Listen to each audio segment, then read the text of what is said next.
Are you at starting up conversations with complete strangers? Are you one of those extroverts that's like, yeah, this is great, this is like a party, I get to talk to people I don't know?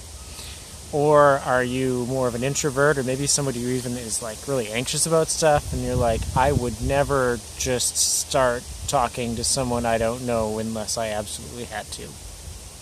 So in today's 5-minute devotional, we'll see how a couple of people do with a very important first conversation. So we're in John chapter 1, beginning at verse 35. The next day, John was standing with two of his disciples.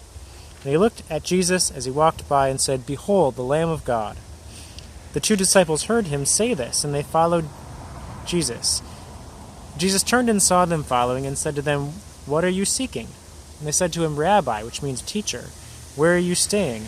He said to them, "Come and see." So they came and saw where he was staying, and they stayed with him that day, for it was about the 10th hour, which is 4 o'clock p.m. One of the two who heard John speak and followed Jesus was Andrew, Simon Peter's brother. He first found his own brother Simon and said to him, "We have found the Messiah," which means Christ. He brought him to Jesus. Jesus looked at him and said, "You are Simon, the son of John. You shall be called Cephas," which means Peter. So, last time, you can go back and look at last time if you missed it, we talked about John the Baptist calling Jesus the Lamb of God, which is super important. And John had been preparing his followers, his disciples, for the one who is coming next. He identifies who that is in Jesus. And the next day, he's standing there with two of his disciples. Jesus comes by, and John's like, "That's the guy. You need to go follow him." So these two disciples went and they start following Jesus, but maybe like at a distance. And I wonder if they were having one of those like, "You talk to him. No, you talk to him. No, you talk to him. I don't want to start." Maybe. And Jesus turns around and he's like, "Hey guys, what are you looking for?" And they say to him, "Teacher, where are you staying?" Now that seems like kind of a random question, and maybe it was, but it's a good question. It shows that they didn't just want to say hi to Jesus and then run away. They want to start spending time with him. They wanted to follow him. And that's an important thing, because like them, we don't want to just have a like, "Hey Jesus, how's it going? I'm going to see you later" kind of relationship. But are we going to dwell with him? We're going to go see where he's staying and what he's doing and be with him there. And his response to them is, "Come and see." Well, you want to know? You want to know what Jesus is up to? Well, come and see.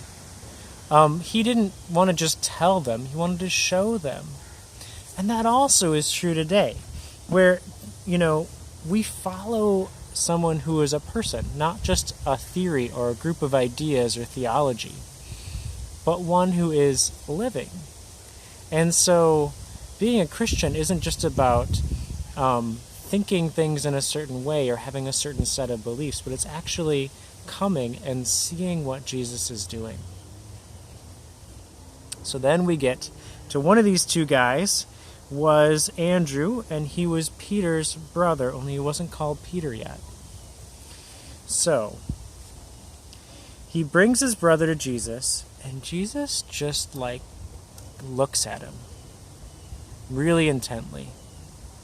He's like, "Yeah, your name is Simon. I'm going to call you Peter." But Peter is not just like a different name back then. What he said is, "I'm going to call you Rock. That's your name from now on. You are Rock." And it's like Jesus was looking at this guy and looking into him in a way and seeing who he could be, who he was meant to be. And he gives him a new name according to that, in a couple of different languages. But Cephas and Peter, they both mean rock. And we'll see through the rest of this gospel that Peter doesn't always act like a rock. But Jesus, from the very beginning, sees who he is, who he could be, and who he's meant to be. And Jesus sees you. and who you are and who he means you to be. And he's going to refer to you by that name, by that truth that he has for you, not by all of the times when you don't live up to it. And so I love what happens with these guys, and we'll get to follow them through the rest of this gospel.